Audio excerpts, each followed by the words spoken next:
أعوذ بالله من الشيطان الرجيم بسم الله الرحمن الرحيم السلام عليكم ورحمة الله وبركاته.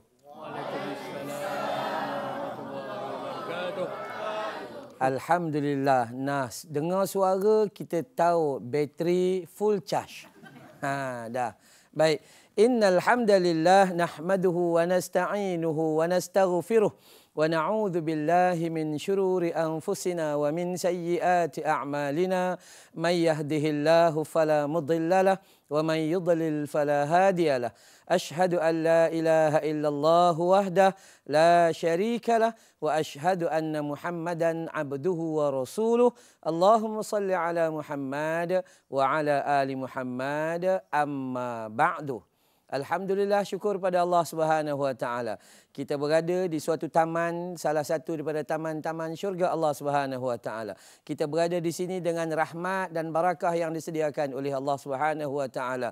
Dan kita berada di sini atas paling tidak kemahuan dalam hati dengan keizinan Allah Subhanahu Wa Taala. Maka marilah kita bersyukur pada Allah dengan semua yang Allah beri pada kita, dan insya-Allah pada waktu yang berbahagia ini, saya mengalu-alukan kehadiran jamaah muslimin wal muslimat daripada Masjid Qaryah Kampung Paya, Podiksen, Negeri Sembilan. Ya, moga-moga kehadiran tuan-tuan dan puan-puan mukminin wal mukminat mendatangkan dan menghadirkan lagi barakah dalam kehidupan kita semua, insya-Allah. Baik. Kalau kita ikut apa yang kita nak bincang pada hari ini, kita akan bincang tentang rumah kita. Rumah kita. Kita nak tengok betul ke rumah kita tu rumah kita atau rumah kita tu rumah orang? Lain macam bunyi. Okey, baik. Sebelum kita teruskan, saya tidak bersorangan, ada dua tetamu yang kita jemput khas pada program kita. Untuk program Tanyalah Ustaz ini, sahabat yang kita dah lama kenal, saudara Haris, dan ini sahabat yang baru kenal, Najmi. Ya, Najmi. Selamat datang. Ya, selamat datang. Okey, dua-dua sihat? Alhamdulillah sihat. Alhamdulillah. Haris daripada Sungai Petani? Sungai Petani. Okey, alhamdulillah. Nampak daripada jauh. Podiksen, Sungai Petani. Tapi yang ni Shah Alam je. Shah Alam. Okay. Mana-mana saya pergi, saya kata saya daripada Bukit Beruntung. Tak pernah rugi, selalu untung. Itulah. Baik, sebelum kita mula, tanyalah Ustaz. Apa dia? Biar tahu, jangan keliru. Ini paling penting. Kenapa kita ada dalam program Tanyalah Ustaz? Kita mau mengetahui, mau memahami, dan kita tak nak hidup dalam keadaan keliru. Mana arah tuju kita? Kita tak nak ada kekeliruan dalam hidup kita, walaupun memang tak dapat kita nafi memang ada keliru, tetapi kita nak keliru makin bertambah, makin susut kita. Kenapa? Akibat daripada masalah ilmu yang agak terkongkong. Kita tak nak belajar, kita tak nak tambah ilmu Allah Subhanahu Wa Taala. Ini perkara yang paling asas. Baik, tajuk kita tadi apa? Rumah kita. Ya, rumah kita. Ada rumah sendiri atau duduk dengan mak bapak? Duduk dengan mak. Duduk dengan mak. Ya. Dah kahwin? Belum. Najmi? Belum kahwin. Belum kahwin. Okey, belum kahwin, memang tak ada rumah, lagi tak ada tangga. Rumah tangga. Itu kan dia. Saya dah kahwin. Alhamdulillah, ada rumah, ada tangga, tapi tangga tak banyak. Satu je nak tangga. Rumah sekarang dah tak ada nak tangga. Okey, tapi walau bagaimanapun yang kita nak bicara hari ini, rumah kita itu adakah dia menjadi baiti jannati? Rumahku syurgaku. Ini yang kita nak bincang pada waktu yang berbahagia ni. Masa duduk rumah dekat Kampung Paya tadi, rasa bahagia tak? Atau keluar rumah baru bahagia? Itu bahaya tu. Duduk rumah rasa macam sesak je nafas. Something wrong somewhere. Ada benda tak betul. Keluar pergi mall baru elok, itu bahaya. Keluar pergi shopping komplek baru elok, itu bahaya. Kita nak bina rumah kita baiti jannati, rumahku syurgaku. Tapi baiti jannati itu untuk perempuan. Untuk lelaki jangan. Baiti jannati. Kita tak payah pergi sembahyang kat masjid. Itu jaga.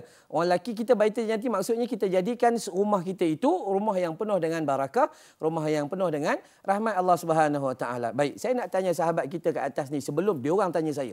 Saya nak tanya dulu. Sebab dia orang muda. Bagi kat dia. Haris. Ya, Haris nak bercakap sikit pasal rumah kita. Apa sebenarnya yang mungkin kita boleh sampaikan kepada penonton?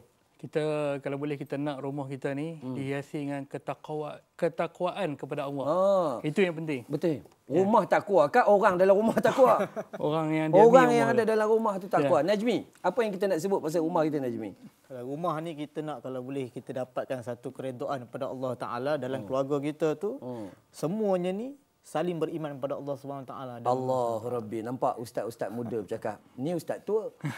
Tu nak cakap bahawa apa yang paling penting bukan bentuk rumah kita, tapi yang paling penting isi di dalam rumah kita. Betul. Khalifahnya, pasangan khalifahnya, anak-anaknya dan sebagainya. Kita nak bina rumah yang kata tadi mencari redha Allah dan membina ketakwaan di dalam rumah tu. Sebab itu rumah, bila kita masuk dalam rumah, kita balik sibuk-sibuk pasal kerja ni, kita balik-balik di rumah kita akan rasa tenang je. Bagi-bagi salam, isteri jawab Assalamualaikum, isteri pun jawab Waalaikumsalam. Tengok-tengok lega hati. Jangan tengok-tengok luruh jantung. Itu bahaya tu. Masuk dalam rumah, suami balik tenang je.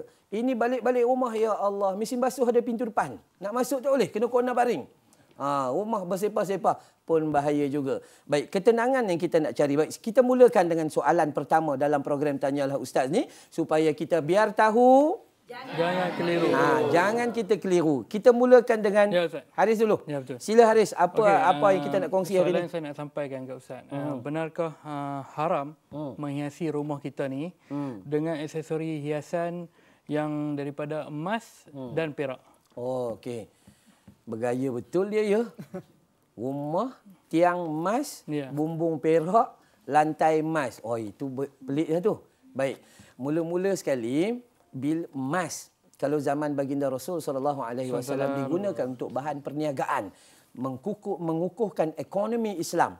Ya, emas bagi orang perempuan bukan sekadar perhiasan, tapi simpanan untuk membantu membangunkan ekonomi keluarga. Emas bukan jangan lambang emas pasang kat telinga. Emas letak dekat tangan, yang paling teruk lagi letak dekat kaki. Pun ada. So soalan tu, benarkah haram atau dilarang dalam agama meletakkan emas dan perak sebagai perhiasan yang melampau? Maksudnya buat tiang rumah, buat itu gini. Baik, jawapan dia ada hadis yang sahih. Nabi larang apabila kita makan dalam wadah atau mangkuk atau bekas cawan dan sebagainya daripada emas dan perak. Kalau makan dalam mangkuk emas pun Nabi marah. Kalau minum dalam cawan perak pun Nabi tak bagi. Apatah lagi buat lantai rumah dengan emas. Sudah melampaui batas. Kita selalu dengar ayat yang menyebut innal mubadzirina kanu ikhwana syayatin. Orang membazir adalah saudara-saudara syaitan. Syaitan ni dia pusing macam-macam. Kita akan kata, mungkin bila Haris tanya, Ustaz, buat apa buat rumah gini? Ustaz akan kata apa? Biarlah, kan emas saya punya. Kita akan kata kita terlupa bahawa apa yang kita punya adalah kepunyaan Allah Subhanahu Wa Taala. Maka jangan bangga sangat. Jawapan dia mudah. Jawapan dia jangan melampaui batas. Jangan buat sesuatu yang di luar. Kalau nak ikut Nabi dulu, Nabi boleh dapat kekayaan tak? Pasti. Angkat tangan je doa Allah bagi.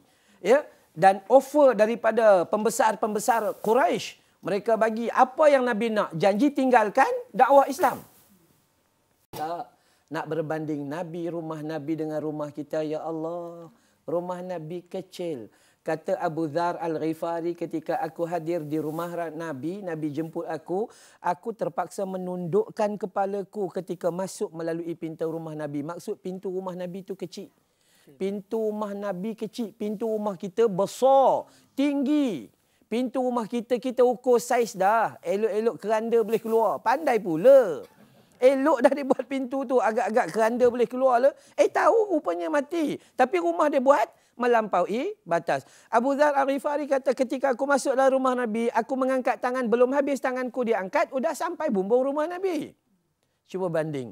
Rumah kita, ya Allah, pasang 3 anak tangga, 3 tangga luar. Belum sampai lagi bumbung. Macam mana kita nak tangki air ke atas tu jenuh. Ya, menunjukkan kalau nak dibedakan nikmat rumah kita lebih besar dari sudut zahirnya. Tapi macam sebut tadi, dari sudut batinnya, dari sudut takwanya kita kurang. Dari sudut apa kita panggil tadi, keimanannya kita kurang. Ya, barakah tak ada. Jadi rumah kita ini dia tak bagi kesan apa-apa. Sepatutnya rumah ini bagi kesan suami yang stres ketika kerja balik dalam rumah yang penuh dengan ketakwaan dan penuh keimanan, suami akan masuk dia rasa lega, tenang, lega. Tengok isteri rasa tenang, tengok anak-anak rasa seronok. Ya, seronok dan hilang keletihan dia. Isteri pula bila duduk rumah dia rasa seronok bila dia dapat buat kerja dalam rumah dia. Itu barakah. Isteri jangan komplain. Kejap-kejap sapu sampah, nyapu sepanjang hidupnya apa je. Ya, basuh pinggan. Nanti syukur.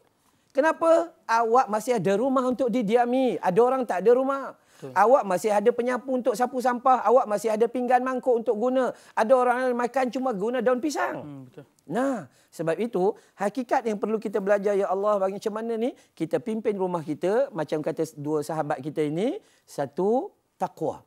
Cuba bagi contoh agak-agak takwa yang macam mana kita rasa perlu bina dalam rumah tangga kita tu. Takwa banyak, Ustaz. Contoh satu, jangan cerita banyak, cerita satu cukup. Kita kalau boleh elakkan pergaduhan. Memanglah. Yes. Sedangkan lidah lagi tergigit, tapi kita elakkan. Elakkan, betul. Yang ni saya sangat sokong. Dalam rumah, kalau asyik gaduh je, memang sedangkan lidah lagi tergigit. Bukan dekat tergigit, dekat nak putus je lidah. Gaduh je kerjanya. Kenapa jadi gitu? Sebab manusia tidak mahu menerima kelemahan pasangan hidupnya. Ini bahaya. Dalam rumah, ego. Yes. Suami tengok isteri tengok kat mana? Tengok yang baik, jangan tengok yang buruk. Kalau tengok yang buruk sampai mati tak jumpa yang baik. Tengok isteri, waduh. Ya, itu aja. Kadang masak asam pedas, terlalu asam dan terlalu pedas. Itu pun komplain. Itu pun komplain. Sepatutnya suami dia pandang dari sudut yang lebih baik, iaitu kesempurnaan. Sama seperti isteri memandang suami. Dia panjang tu, jangan tengok suami slow aja. Diam aja. Bila api belum bayar, dah kena potong baru bayar. Tapi tak apa, ada kelebihan dari sudut lain. Suami cool, sabar aja. Apa jadi pun dia tenang aja. Ini. Maksudnya apa? Kita kena bina satu silaturahim. Ya, betul. Bahaya. Orang yang putus hubungan silaturahim tak ada tempat dalam syurga. Satu-satu benda yang tiada tempat langsung. Tiada tempat dalam syurga. Malah tidak dapat menghidu keharuman syurga Allah Subhanahu Wa Taala. Sebab tu marilah kita bina. Kita nak ambil poin sahabat kita ni. Poin dia takwa dan iman. Ya, takwa dan iman. Bila takwa dan iman dijaringkan, maka kesempurnaan dalam kehidupan kita. Apa yang kita nak buat dalam takwa dan iman? Ikutlah sunnah Rasul sallallahu alaihi wasallam. Ikut je sunnah Rasul. Kan Allah kata, "Qul in kuntum tuhibbunallaha fattabi'uni yuhibbukumullah." Orang yang ikut Nabi dia dapat kasih sayang Allah. Orang yang dapat kasih sayang Allah dalam rumah tangga, semua akan jadi elok. Ayah pandang anak bukan hak dia, tapi hak Allah. Dia kena jaga. Kalau hak kita mungkin ikut suka kau ajalah, dia kata gitu. Tapi itu hak Allah Subhanahu Wa Taala. Baik, kita berhenti seketika. Kita jumpa sekejap lagi insya-Allah. Wabillahi taufik wal hidayah. Wallahu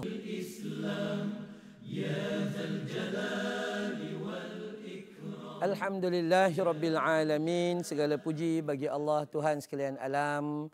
Kita sentiasa diberi nikmat demi nikmat yang disediakan oleh Allah. Maka marilah kita sentiasa buat apa? Syukur pada Allah. Belajar ilmu supaya biar tahu. Jangan keliru. Alhamdulillah, baterinya masih teguh. Nah, ya. Baik. Kita bincang tentang rumah kita. Ya, tentang rumah kita, dan kita kena letak apa yang kita dapat tadi daripada sahabat berdua ni, bahawa letak rumah kita bina takwa di dalamnya, bina iman di dalamnya. Sebab iman harus dibina berdasarkan 3. Jangan bina 1.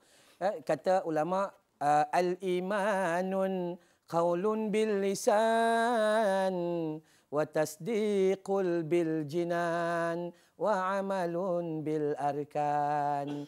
Iman itu bukan hanya disebut di mulut, tapi diikuti dalam hati, juga diamalkan dengan tubuh badan. So kita kena bina takwa, bina iman di dalam rumah tangga, maka rumah kita itu akan jadi segitiga emas. Memang betul, lubuk emas betul. Lubuk emas yang Allah akan bagi bila? Akhirat nanti. Di dunia jangan harap. Ada orang dapat rumah sebiji je. Ada orang dapat 7 biji. Pindah. 7 hari dah pusing balik. Dahsyatnya. Tapi kadang-kadang rumah itu bila banyak rumah, maka soal esok di akhirat banyak tak? Banyak. Kalau satu dah ditanya, calo bete, calo kerteh. Dah habis. Tak perlu lagi. Ya, sebab itu soal kita nak letak rumah kita ni, maka kita letak dalam taqwa dan iman kepada Allah Subhanahu Wa Taala. Baik, kita pindah pergi kepada sahabat kita Najmi. Apa soalan yang rasa-rasa kita nak kongsi hari ini? Okay, Ustaz. Kalau kita tengok zaman sekarang ni, banyak orang duk cari rumah, Ustaz. Dia cari rumah sana sini, akhirnya dia jumpa rumah. Tetapi rumah tu didiami oleh orang yang bukan Muslim sebelum ni. Okey. Jadi macam mana, Ustaz, kalau kita nak masuk rumah tu, perlukah kita cuci dulu ke, kita samak? Sebab ada rumah bukan Muslim ni, dia pelihara anjing, Ustaz. Okey, baik. Jadi macam mana tu, Ustaz? Okey, terima kasih banyak. Soalan orang muda memang susah nak jawab. Mereka akal tinggi. Okey, pengetahuan yang dia nak tu kadang-kadang sebenarnya kita harus berfikir dalam kotak pemikiran Islam. Jangan fikir dalam kotak pemikiran Melayu. Itu hati-hati ya. Mesti fikir dalam kotak pemikiran Islam. Dia ada hukum hakamnya. Baik. Kita cari rumah. Nah, beli. Rumah siapa? Mr. Chong. Contoh Mr. Chong. Pergi dah selesai SMP jual beli, okey, handing over selesai, dapat kunci. Kemudian adakah perlu, persoalan tu yang paling penting, adakah perlu kita samak? Sedangkan sama ada kita tahu atau tidak tahu dia tu pelihara anjing. Baik, bab samak dulu cerita. Cek dalam kitab Al-Fiqhul Islami wa Adillatuhu Dr. Wahbah Az-Zuhaili, berita tentang fiqh 4 mazhab. Imam Syafi'i kata kena sekali air tanah, 6 kali air bersih. Ada mazhab lain kata 7 kali air bersih. Ada mazhab lain kata basuh je sehingga habis zat dia, selesai, tak payah samak. Tambah-tambah lagi, rumah yang kata kita nak samak tu agak-agak kat mana kita nak samak kalau nak samak? Betul tak? Mau bawa lori spray bomba. Iya, bancuh air tanah spray duduk. Habis rosak binasa rumah kita. Tambah rumah flat tu lagi susah. Allah Rabbi, itu lagi susah. Wiring habis. Dah tentu jiran. Wiring rosak, kena 7-8 ribu lagi. Siapa yang nak tanggung selepas itu? Kan kita nanggung sendiri atas kekurangan ilmu kita. Nabi sebut dalam hadis, apa-apa yang kamu tidak tahu bukan urusan kamu. Maksudnya, okey dia bela anjing. Biarlah dia bela anjing, bukan kita yang bela. Kan habis cerita. Jadi masuk rumah tu, masuk kotor tak? Kotor bersih. Mop, beli sabun gitu gini. Selesai, masuk. Habis, tak payah sama. Awak tak payahlah beli pergi panggil perkhidmatan sama menyamak. Ada zaman sekarang. Dia reverse-nya lori dengan tangki dia dengan air tanah tu pakai pam. Dia sembur satu rumah pergi. Masya Allah. Janji bayar. Janji bayar. Yang ni kita. Janji bayar. Nah, sekali selesai berapa? 2,800 samak menyamak. Kan kita bukan rumah kena samak. Kemudian kita yang kena samak. Maka tolong hati-hati. Tak perlu. Agama kita, inna dina yusrun. Agama Islam itu mudah. Bukan memayahkan kita. Oleh itu, dari sudut ini, saya katakan tidak perlu sama. Kita bawa sabun, bawa basuh macam biasa. Ada water pressure jet, tembak, mop elok-elok, masuk. Tetapi ketika inilah harus hati-hati. Zahir tak payah risau. Tapi kita masuk ada iman ke tidak? Persoalan pertama. Masuk ada takwa ke tidak? Kalau masuk dalam keadaan imannya rosak, takwanya rosak, rumah yang disamak pun tak guna apa-apa. Dia tidak menyucikan kita. Sebab tu hakikat yang paling penting dalam kehidupan kita, kita kena buat apa ya? Jangan terlalu bicara banyak tentang zahir sehingga kita lupa berbicara tentang batin. Ustaz, banyak sekarang orang ni dia mula fikirkan benda-benda yang kadang mengarut-ngarut. Kadang-kadang kita ni terlepas pandang padahal dalam diri kita sendiri kita perlu yang perlu sama. Ya, betul Ustaz. Itu. Kadang-kadang ni jiwa kita yang perlu sama. Banyak kepercayaan karut berlaku. Ya, banyak sangat kepercayaan karut yang berlaku pada hari ini, itu dan ini yang jumpa bomo lah. Dah tentu dah. Walaupun Nabi dah sebut dalam hadis orang yang jumpa bomoh dan dia percaya kepada bomoh, maka dia telah kafir terhadap risalah yang Nabi bawa. Ya. Betul tak? Dia masuk rumah tu pun pergi jumpa bomoh dulu. Itu kesilapan kita. Itu kesilapan. Tak apa, mandi bunga. Ya itu, mandi bunga lagi. Tuan rumah mandi bunga, rumah pun mandi bunga. Tu. Jadi kalau yang nak samak le, kalau dalam bab samak, kalau nak samak tak payah samak rumah. Samak diri sendiri. Sebab yang nak buat rumah jadi rumah takwa dan iman adalah kita. Kita lah. Kita boleh hias dia cantik. Tapi kalau dia diam daripada Al-Quran, kan? Diam daripada ibadah, diam di segala-gala. Duk dengar lagu je pun tak boleh. Tengok isteri tengok cerita Hindustan. Kan? Isteri tengok cerita Hindustan, tengok suami pun karaoke lagu Hindustan. Anak-anak pun Hindustan, keluarga Bollywood. Ya. Kadang-kadang kesian kita. Azan ni azan dalam rumah. Azan tu sebenarnya bukan kita nak dengar pun. Tetapi dah ada radio, dah ada TV. Nasib baiklah ada radio keluar dan TV. Tapi kita tak perasan. Memang tak perasan.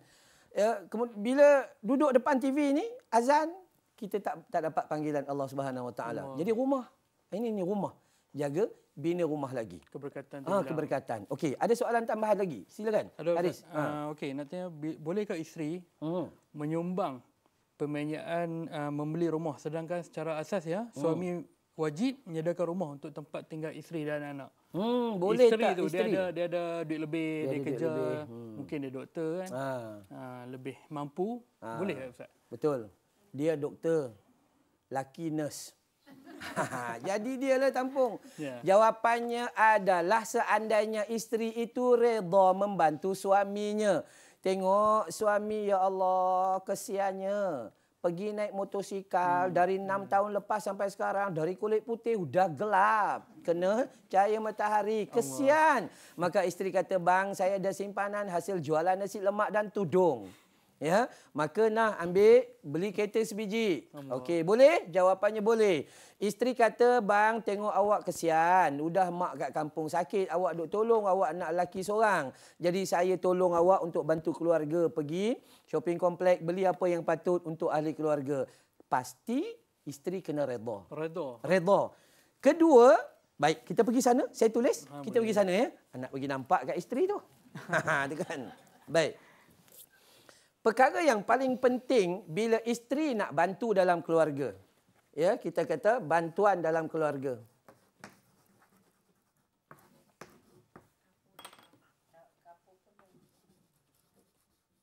Okey, bantuan dalam keluarga. Yang pertama, isteri perlu redha ketika membantu. Bang, ambillah bang. Ambillah, saya tak beli apa-apa pun tak apa bang. Jangan ungkit ya. Yes. Itu yang kedua, saya baru nak sebut. Kan? Yang kedua, jangan ungkit. Sebab Nabi kata ada 2 golongan di akhirat yang digerak al-masakin. Golongan miskin di akhirat. Yang pertama, bila dia buat baik, dia riak tunjuk kat orang. Yang kedua, bila dia buat baik, kemudian dia ungkit. Ini syarat dia. Jadi redha dulu. Tak apa bang, ambil je lah. Kita bukan orang lain. Laki bini. Kan. Kita jangan risau sangat. Besok kalau bercerai besok macam mana ya? Jangan duk ingat bercerai itu kenapa? Ya. Okey. Jadi bab ini. Isteri dapat pahala tak? Pasti.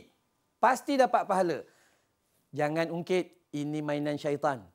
Kadang-kadang ni okey. Redha. Alhamdulillah dapat tolong abang. Dapat tolong abang. Okey. Bab setan datang. Setan ni dia buat kita timbul perasaan suuzon, prasangka buruk. Dia prasangka buruk. Esok aku tolong, dia menikah lain. Tu. Setan ni memang gitu, ya. Dan yang ketiga, ini pun penting. Ada 3 perkara. Yang ketiga apa? Jangan tulis pendeklah ya. Jangan sampai suami lupa. Apa lupa apa? Lupa tanggungjawab dia. Bantu bolehlah bantu. Bantulah, redha, bantu, jangan ungkit. Tapi janganlah sampai suami lupa tanggungjawab dia.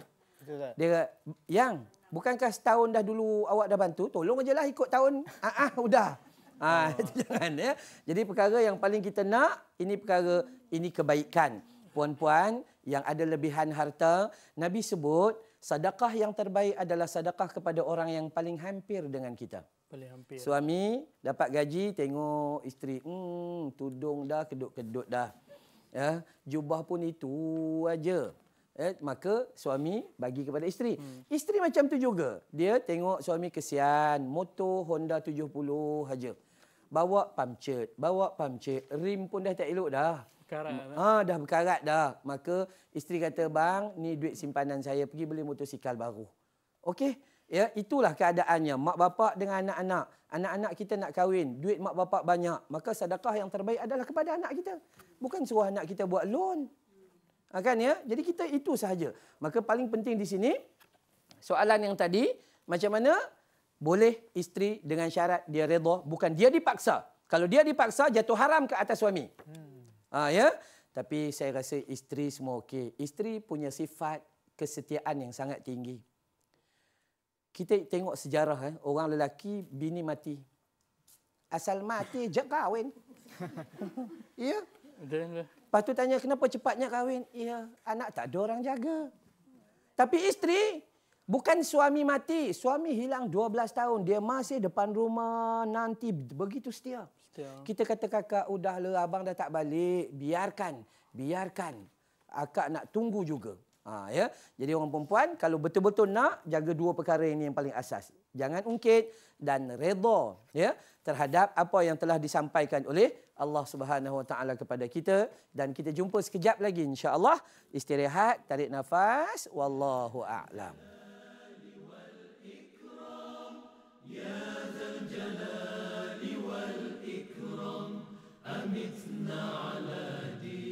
Kita bertemu lagi dengan izin Allah Subhanahu Wa Taala. Semua berlaku biiznillah dengan izin Allah Subhanahu Wa Taala. Kita nak melangkah, kita nak apa saja. Kalau Allah tak izin, apa pun tak boleh buat. Tengah duduk sihat-sihat elok, kalau Allah nak uji kita, dia sakit kepala lutut, udah tak boleh solat berdiri, kena solat duduk dah. Itu. Jadi sekecil-kecil atau sebesar-besar pemberian, maka tugas kita sebagai hamba kena redha dan terima ketentuan yang telah ditentukan oleh Allah Subhanahu Wa Taala. Sebab tu kita nak belajar lagi dalam hal-hal rumah kita tu, sudut zahir. Cuma saya nak pesan sedikit sebelum kita pergi pada seterusnya. Saya nak pesan sedikit, bila kita ni kena belajar untuk letak dalam hidup yang serba sederhana. Serba sederhana. Buat rumah tak payah besar-besar lah. Sebab tak lama, kadang-kadang buat siap-siap je mati kita. Rumah siap, kita mati. Tu bahaya. Kalaupun hidup kita panjang, bukan main punya rumah besar. Anak sulung, keluar, kahwin, udah. Anak kedua, keluar. Last tinggal berdua. Laki tengok bini, bini tengok laki. Udah habis. Last kali, saya mula-mula tengok, lepas tu gaduh. Itu aja. Last kali apa dapat? Bini mati, tinggal laki seorang-seorang. Rumah besar. Apa nak buat? Itu benda sementara. Yang tu sangat-sangat kita perlu sangat-sangat jaga, jangan melampaui batas. Okay, Ustaz, saya nak tanya sikit Ustaz. Okey, sila. Kita tengok daripada tandas rumah kita kan Ustaz. Ada orang ni dia bertanya kepada kita. Dari sudut kita guna tandas mencangkung, kita guna tandas duduk, dia cakap. Jadi dia katakan yang zaman Rasulullah SAW ni dia menggunakan tandas mencangkung. Jadi adakah kita ni dikira tidak ikut sunnah Rasulullah SAW sekiranya kita duduk di atas tandas duduk kita guna. Jadi macam mana tu Ustaz? Susah nak jawab ni. Suspend. Dia gini je. Duduk ke, cangkung ke, buang aje lah. Itu tugas pertama. Buang aje lah. Yang penting, buang. Macam mana kau buang, ikut sukalah. Tetapi, memanglah, waktu zaman baginda Nabi SAW, memang cangkung lah. Memang dari sudut sains pun, cangkung ini lebih kena, lebih selamat, lebih memberi kita kesihatan. Memang betul. Tapi kalau dah masing-masing berat 80-90, semua ada spare part belaka. Tambah-tambah tayar spare kiri kanan. Macam mana nak duduk? Penduduk cangkung sekejap, pening, tumbang terus. Maka tidaklah salah bagi kita untuk duduk atas tempat duduk tu, tak salah. Sebab tu saya kata, kita selalu fikir, sunnah. Ni tak sunnah ni. Kalau Sunnah yang lebih besar ada dalam Quran. Ani'budullaha wajtanibut taghut. Sembahlah Allah, kata Nabi. Jangan ikut syaitan. Hak tu besar. Bukan pasal duduk cangkung ataupun duduk mangkuk. Tak kisahlah, mangkuk ke cangkung itu tak ada masalah apa-apa pun. Asalkan dia lepas. Asalkan qada hajat terlepas. Sudah selesai. Ada orang kata, Ustaz, ini pasal kencing, buang air besar ni. Ada ustaz dia kata, anak saya kencing malam, Ustaz. Umur dah 21 tahun dah. Perempuan kencing malam. Jadi macam mana nak buat, Ustaz? Saya kata jangan risau selagi dia boleh kencing. Yang kita risau kena pergi hospital tak boleh kencing. Dia tebuk merata-rata. Lagi boleh kencing, kau kencing je lah. Tak payah susah hati sangat. Dia jangan kencing kawan. Yang tu penting. Kencing tak apa, jangan kencing kawan. Sungguh tu. Paling penting hidup kita. Sebab tu kata Ustaz Najmi kata tadi memang betul. Kita tak payah duk tengok sangat hak kecil-kecil ni. Sunnah yang dia lebih besar. Sebenarnya sunnah yang lebih besar bukan pakai jubah, bukan simpan jauh itu. Sunnah besar tu ani'budullaha wa tasyallibtu. Sembah Allah. Tengok sunnah besar tu kita ikut ke tidak? Kadang-kadang kita tak ikut juga. Kita duk percaya benda karut marut. Ni nak periksa ni. Ambil pensel bagi dekat ustaz, ustaz mana-mana jampi nang buti nang kui buti kui. Nak lulus tak lulus. Tu tak perlu. Bila kita duk sembang pasal benda kecil, benda besar yang kita lupa. Apa lagi yang Nabi sebut? Fattabi'uni yuhibbukumullah, Allah sebut. Ikut Nabi, maka kita akan dapat kasih sayang Allah. Nabi sembahyang jemaah, kita duduk kat rumah relax aja. Nabi baca Quran, kita buat tak peduli aja. Tu. Jadi yang paling besar adalah bukan pasal mangkuk ataupun duduk apa ke itu gini. Tapi yang paling penting adalah asal qada tu dilepaskan dan yang kita kena bicara yang lebih besar. Yang lebih besar, yang lebih penting. Kadang-kadang kita duduk sembang pasal kecil-kecil, kita terlupa yang besar. Kita duduk sembang gaduh, tambah-tambah orang yang suka berdebat ni tau. Orang berdebat, pam. Last kali bergaduh. Putus silaturahim. Hanya dia berdebat sikit punya hal saja. Sebab tu tak payah berdebat. Dalam kitab Syama'il Muhammadiyah, hadis Imam Tirmizi, Nabi paling tidak suka untuk berdebat. Untuk berhujah, Nabi tidak suka. Biasanya Nabi akan tarik diri. Tak apalah, calon betih. Udah selesai. Tak payah nak susah-susah hati ingat. Ini soalan-soalan yang sepatutnya kita katakan, kita tak perlu bincang luas benda tu. Yang perlu kita bincang yang lebih asas. Kita bina rumah kita. Kita baca Quran tak dalam rumah kita? Tu persoalan dia. Kita bina rumah kita yang cantik-cantik. Ruang letak TV dengan ruang kita solat, ruang letak TV lebih besar daripada ruang kita solat. Ruang letak TV punya besar kat ruang tamu, TV je 80 inci. Tengok Doraemon sama besar dengan kita. Iya, sungguh. Tapi ruang solat itu aja. Katil ngesot gitu. Malunya. Quran sampai berabuk. Quran sampai berabuk. Beli kat Mekah 12 tahun dulu. Sampai sekarang. Bila kita buka tu melekat lagi. Tu, tanda tak baca. Lepas tu rumah kita macam mana kita nak jadi rumah kita betul. Ini rumah kita. Rumah kita yang akan menjadi saksi bahawa kita akan masuk ke syurga Allah. Kita kena bina rumah yang macam tu. Kita kena bentuk. Jadi, Kok ada Najmi nak pesan apa-apa Ustaz, kalau kita tengok Ustaz kan, kalau kita bincang pasal rumah ni kan, kan kita tengok pada orang kata kalau kita tengok nak bubuh tu, nak letak ni kan Ustaz. Kita masuk rumah dalam ruang tamu kita nak hias. Macam Ustaz cakap tadi kan, yang ruang tamu kita ni besar. Yang tempat solatnya kita kecil. Jadi kan Ustaz kan, patu yang di ruang tamu ni pula kita hias, kita letak ni Ustaz kan. Ada orang tu dia letaknya gambar masuk kita convocation, letaknya besarnya Ustaz di dinding tu. Kemudian ada yang letak pula gambar dia pergi melancong ke Turki, New Zealand. Jadi Ustaz kan, kalau nak tanya dari segi sudut hukum Ustaz, dari sudut hukum, macam mana kalau kita letakkan gambar kita ni dari segi hukum Ustaz? Okey, baik. Memang betul, kita kat ruang tamu, ejas sana, ejas sini, ejas sana, ejas sini. Kita semua, sampai kadang-kadang TV pakai tudung. Almari pakai tudung. Tuan rumah tak pakai tudung. Tu ada. Jadi dari sudut hukum gantung-gantungan tu kan. Boleh tak gantung gambar kita? Kau gantung je lah. Tapi janji dalam kitab Al-Halal wal Haram fil Islam. Dr. Yusuf Qardawi kata dalam bab gambar ni, Siapa mau gantung, pertama bebas daripada perasaan bermewah-mewahan dan menunjuk-nunjuk. Ambil gambar, orang tanya gimana ni? Turki, besarnya, bingkai emas dan sebagainya. Ni saya pergi Turki, sebulan duduk kat sana, tu dah mula tu. Dia ada riak itu. Kalau itulah ada, maka jangan gantung. Gantung gambar kita masa convocation. Pakai dalam keadaan jubah dengan kotak sengit dan sebagainya, topi tu kan. Nampak, dia gantung yang pergi konvo.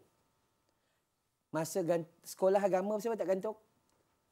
Dia nak tunjuk yang dia dah berjaya besar dah kepada manusia. Ini bahaya. Sebab tu saya katakan, kalau nak gantunglah, gantung gambar pemandangan. Tenang. Tengok, tak dapat jumpa laut, pergi PD, tengok kat rumah, adalah PD kat rumah. Udah selesai lah. Udah, yang tu saja. Tu. Jadi jangan. Setiap perbuatan kita harus balik kepada Quran. Balik kepada sunnah. Ni, cek kat sini. Aku buat tadi ikhlas ke tidak? Kalau tak, istighfar. Astaghfirullah, astaghfirullah. Minta ampun banyak-banyak. Ya, sebab tu bila kita buat sesuatu, sebelum buat harus fikir. Betul. Ya, harus fikir. Okey, baik. Ada lagi ni soalan nak tanya. Orang muda maklum lah. Okey, ada. Silakan. Apa-apa lagi soalan? Ada soalan cuma nak bagi pandangan. Boleh sila. Kita dah kahwin lama dengan pasangan kita. Tak pernah pun kita solat jemaah dengan anak-anak kita, dengan suami isteri kita. Penting kan solat jemaah dalam rumah tu pun penting, Ustaz. Okey. Baik, macam ni. Kalau kata mengikut hukum lah, kalau ikut hukum, solat jemaah dalam rumah tak ada. Okay. Semuanya buat di masjid. Kalau suami pergi masjid, bawa isteri, bawa anak-anak dan bina mereka bukan hanya bina keluarga, malah bina masyarakat bagi besar. Tetapi tidaklah salah kita duduk sesekali di rumah, mendidik anak-anak dan isteri jadi imam dalam solat. So, mengajar mereka. Waktu imam baca dalam suara ajariyah, kena diam, makmum. Ngajar dia. Masa baca Fatihah, perlahankan suara. Jangan imam terkejut. Apa coy? Ni siapa tu imam ni? Orang belakang ke orang depan? Tu kan. Anak-anak kat mana nak duduk dari sudut fiqah dan sebagainya kan. Boleh.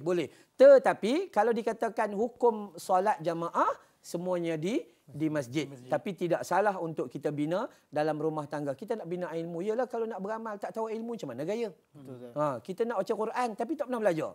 Ikut suka hati. Last baca Quran dalam tulisan Rumi. Habis. Tunggang langgang. Dan sebutannya rosak. Membaca Al-Quran dalam tulisan Rumi pada hukum ijma'nya haram. Haram. Tak boleh. Haram sebab sebutan dia lari. Tetapi hanya dibenarkan pada orang yang betul-betul sedang berusaha tapi masih tak dapat. Dia usaha merangkak belajar. Tapi tak boleh. Betul. Memang Allah bagi anugerah kita berbeza-beza. Macam kat rumah kita lah.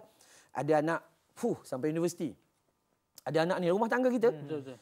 Bapa lepas saya universiti, mak lepas saya universiti, anak sulung, anak kedua, anak ketiga, anak keempat semua universiti. Anak yang last masuk pusat serenti. Allahuakbar. Nampak? Allah tak bagi sia-sia tau. Akhirnya dia datang jumpa ustaz, nak tanya sikit ustaz, kami semua keluarga bahagia. Tapi semua anak-anak saya keluar semua penuh dengan kejayaan. Arwah suami pun penuh dengan kejayaan. Jadi isteri yang tanya, saya ada seorang anak yang masuk pusat serenti, keluar masuk. Apa saya nak buat? Saya kata, Kak, makcik, sabar kejap. Allah tak akan bagi sesuatu yang menzalimi hambanya. Ya, jangan menzalimi. Akhirnya saya kata, tolong balik istighfar, minta ampun, tolong jadi kawan dengan anak dengan baik. Akhirnya dia jadi kawan. Jadi kawan tak lama. Tak lama. Kemudian akhirnya apa dapat? Last kali, dia punya bicara sangat menyayat hati. Tapi tak apa, tunggu kejap. Kita akan jumpa sebentar lagi. Kita sambung cerita tersebut. Wallahu a'lam. Alhamdulillah, jumpa lagi jamaah Masjid Qaryah Kampung Paya Podison kan. Alhamdulillah. Okey ke? Baik, tenaga full. Okey, baik. Alhamdulillah. Syukur dan terus syukur. Baik, saya nak sambung cerita tadi tu. Cerita yang 5 adik-beradik, ada semua dah berjaya gini-gini. Last. Yang lain semua dah tinggal mak bapak je dalam rumah bersama adik bongsu. Adik bongsu tak masuk universiti, tapi masuk pusat serenti. Akhirnya maknya sakit jiwa sebab arwah ayah dah meninggal tu, suami dah tinggal seorang. Maka saya katakan, makcik, semua pemberian Allah punya pengajaran di sebaliknya. Sabar kejap. Balik istighfar, minta ampun pada Allah Ta'ala, jadi kawan yang baik kepada dia. Saya yakin dia akan memberi sesuatu kebaikan. Alhamdulillah, selepas 7, 8 hingga 9 tahun, saya ingatlah 9 tahun lebih kurang, anak-anak yang pergi kerja luar tak balik-balik, sibuk dengan urusan mereka. Anak cucu pun tak hampir dengan atuknya. Allah bagi yang tu jadi tak berapa baik, tapi dia bertaubat, akhir dialah yang jaga mak dia. Allah. Itu iktibar. Dialah yang ambil minyak angin hijau yang panas tu urut kaki mak dia. Dialah start kereta hantar mak dia pergi klinik kat mana-mana untuk buat medical check up sebab mak semakin hari kencing manis, darah tinggi dan sebagainya. Akhirnya bila makcik ni selalu ikut kuliah saya, dia katakan tak apalah ustaz, betul lah apa ustaz kata hari itu. Bila saya pegang, saya katakan bahawa betul apa ustaz kata hari itu, kena sabar kejap. Inilah kebaikan di sebalik kekurangan yang Allah bagi pada mula, dia nak cek kita sabar ke tidak. Jangan sesekali membandingkan anak kita, oh ni masuk universiti, dah tentu boleh tolong aku. Belum lagi. Nanti kejap. Kasih sayang kita kena bagi sempurna. Okey, kita terus kepada soalan seterusnya. Kalau kita nak berpindah rumah Ustaz, dalam Islam, adakah ada hari-hari yang terbaik dan disunatkan membuat kenduri doa selamat apabila kita berpindah rumah ni? Oh, baik. Nombor 1, pindah rumah, nak pindah bila-bila agak-agak bersedia, kau pindah je lah. Ya. Tak adanya Isnin jangan, Rabu panas apa gitu gini, tak ada. Cuma hari-hari kita, hari Jumaat yang paling mulia. Ya. Tapi nak pindah rumah hari Jumaat macam mana? Kak, awak terganggu nak sembahyang? Nak sembahyang Jumaat. Jadi cerita dia adalah apabila sudah bersedia lori dan orang yang angkat barang, maka pindahlah. Tak perlu nunggu beberapa hari itu dan ini. Selesai. Sama seperti orang Melayu masih percayakan bulan Safar. Jangan pindah rumah bulan Safar. Nanti panas. Yalah, awak belum pasang aircon. Ya tak panas. Sebab itu jangan percaya kepada perkara-perkara begini. Ingat tahu, bulan, hari Allah sebut dalam surah Taubah ayat 36. Bulan ni ciptaan Allah semua. Tiba-tiba kita kata sial. Ini bahaya ni. Takut kita yang jadi sial. Jadi hati-hatilah. Rasa selesa, semua dah siap dah, pindahlah. Pindah. Yang penting bukan bila hari pindah. Yang penting kita pindah itu, hijrah itu atas niat kerana siapa.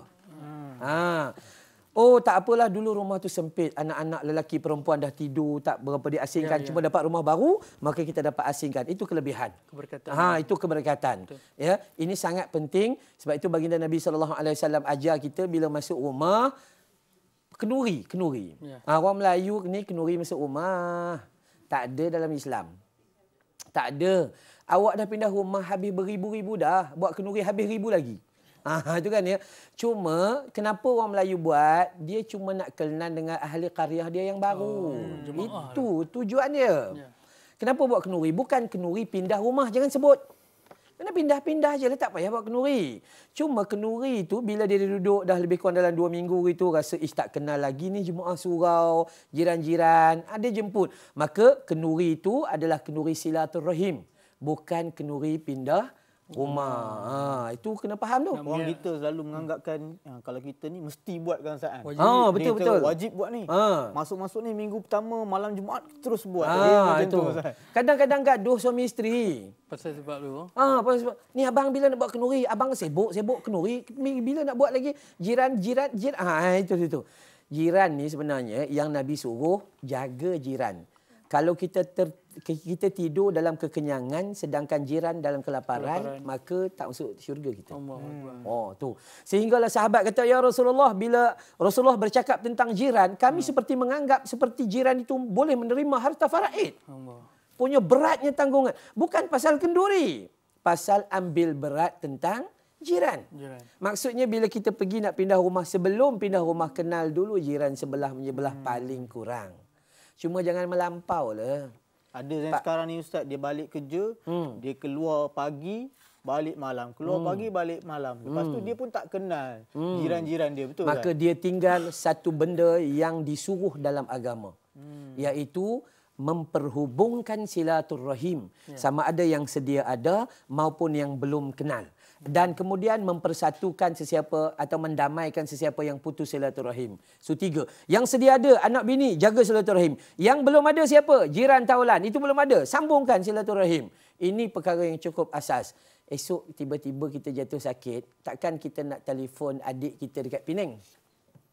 Sebelah rumah lah yang tolong kita. Kadang-kadang kita nyombong sikit. Sidai baju pun gaduh. Rumah teres kan 2 tingkat. Rumah teres kan dia bersatu. Pagar tengah tu. Orang tu lepas main subuh dia sidai baju. Kita keluar-keluar terlepas nak sidai baju. Besok kita bangun sebelum subuh sidai baju. Bukan sebab nak sidai baju tu, sebab nak lawan dengan orang tu. Sikap tak elok. Sebab tu perkara saya selalu kata, jangan kita selalu konakan yang zahir tu pergi kepada yang batin. Itu yang paling utama kita kena sebut. Ada apa-apa lagi? Nak tanya soalan lagi? Ustaz, kalau kita tengok dari sudut rumah kan kita cakap tadi sudut kenduri kan. Ada tu yang jiran kita tu dia nak buat tu melebihi pada jiran dia. Kejiranan tu. Kalau kata jiran dia tu buat tu makan nasi tomato je, dia nak buat makan nasi Arab, Ustaz. Dia nak lebih daripada jiran dia tu. Macam mana tu, Ustaz? Okey, inilah kembali kepada sikap. Sikap kita atau dalaman kita ni. Orang ni bila hati dia busuk, memanglah busuk. Walaupun badannya wangi. Kalau hati dia busuk, maka busuklah tindakan dia. Ni penting, sangat-sangat penting. Dia pindah rumah, dia tengok jiran tu besar sikit rumahnya. Sebelum dia pindah, dia penaik lagi tinggi. Besar sikit. Dia terlupa. Ulama' kata, siapa yang bina benteng tanpa kebenaran daripada jiran dia, kalau angin tak masuk ke sana pun, Allah haramkan. Tu tak benteng tu. Tu, benteng tengah tu, kalau kita naik tutup, habis lubang-lubang angin pun tak ada. Sampai jiran tu, kalau kita nak jumpa, tak boleh jenguk kat situ. Kena keluar pergi sana lagi. Cuma itulah sayangnya kita hari ni. Bila kita keluar pagi, balik malam. Keluar pagi, balik malam. Kadang-kadang kita dah jadi hamba dunia. Kita dah tak jadi hamba Allah Subhanahu Wa Taala. Bila ada kematian barulah kita kena jiran. Tu dia. Kita 2 perkara ya kena jiran. Masa menikah satu, masa mati satu. Masa 2 ni saja. Masa nak menikah, bukan main, nak pergi masjid dan sebagainya. Ya, ini perkara asas. Sama juga masa mati dan sebagainya. Okey, ada lagi. Soalan yang terakhir, Ustaz. Soalan terakhir, Ustaz. Bagi pada pandangan Ustaz lah, bagaimana yang kita katakan ciri-ciri prinsip rumah Muslim itu sendiri? Soalan orang muda ni payah nak jawab. Tu baik. Rumah Muslim bukan terletak pada bentuknya. Hang buat pi lah Minangkabau punya atap ke? Buat pi lah. Kita buat rumah ni tujuan dia adalah untuk pertama sekali tak mau kena hujan, tak mau kena panas, bagi keluarga jadi selesa. Kenapa nak bagi selesa? Sebab kita nak menyembah Allah Subhanahu Wa Taala, nak meletakkan balik pada pertama iman dan takwa. Itu nak duduk dalam rumah tangga yang iman dan takwa. Rumah kita tak payah nak buat bumbung macam ni, bumbung macam tu. Itu bukan persoalan dalam prinsip Islam. Yang prinsip Islam sekarang, baik kita pergi sana. Kita pergi sana. Mai kita tengok dulu. Kita nak sebut pasal tentang kita nak bina rumah yang macam mana kita nak buat. Baik. Yalah kita ada papan tak tulis pun rugi juga tak? Ingat bahawa pembinaan luaran tak begitu penting.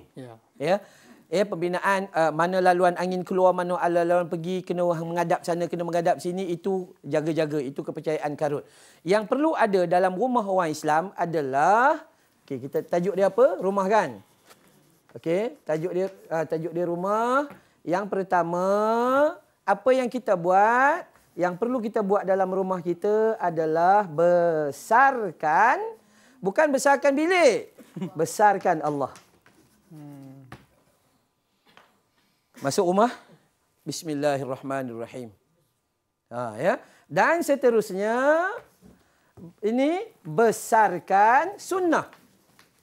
Macam tadi, sahabat kita kata buat solat jemaah mendidik anak-anak. Dan yang ketiga, besarkan Al-Quran.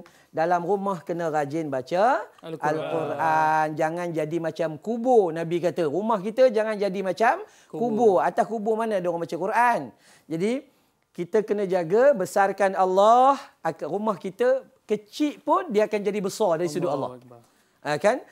Besarkan sunnah, kemudian besarkan apa-apa sahaja yang Nabi amalkan, dan jaga Al-Quran di dalam rumah tangga. Itu soalan kalau macam tu, itulah jawapannya. Kita tak payah duk fikir, nak buat ni, nak buat itu, nak buat ini, nak buat itu semua. Kita tak perlu fikir yang tu. Kita kena lebih fikir yang lebih penting. Sebab rumah hanya sementara. Rumah kita yang kekal kat sana nanti. Ini antara yang banyak antara orang kita yang lupa, betul Ustaz? Betul. Ya, sedar tak sedar kita sampai di penghujung rancangan. Jadi, Terima kasih kepada dua sahabat di atas, tuan-tuan dan puan-puan daripada Kampung Paya, ya, Port Dickson. Moga kita jumpa lagi dengan mencari ilmu-ilmu Allah Subhanahu Wa Taala, dan kita tutup dengan sedikit doa. Bismillahirrahmanirrahim. Alhamdulillahi Rabbil Alamin. Wassalatu wassalam ala sayyidil mursalin wa ala alihi wa sahbihi ajma'in. Allahumma ighfir lana dhunubana wa liwalidina warhamhuma kama rabbayana saghira. Ya Allah, ya Rahman, ya Rahim, kurniakan kami rumah tangga bahagia dunia, ya Allah. Jua rumah tangga bahagia di akhirat nanti, ya Allah. Ya Allah, anugerahkan bagi kami rumah yang kami akrab padamu, ya Allah. Rumah apabila kami dapat membesarkan sunnah baginda Nabi, ya Allah. Rumah yang di dalamnya kami beramal dengan Al-Quranmu, ya Allah. Ya Rahman, ya Rahim, anugerahkan bagi kami pasangan hidup yang dekat denganmu, ya Allah. Anak-anak yang sentiasa taat padamu, ya Allah. Ahli keluarga yang memperolehi kasih dan sayangmu, ya Allah.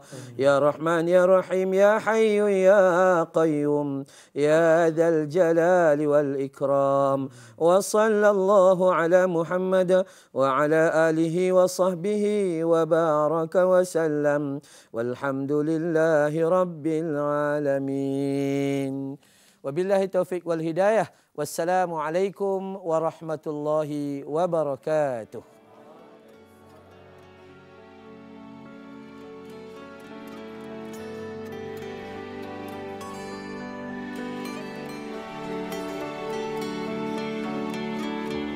Biar darah jadi baja, biar tulangku menjadi tonggaknya.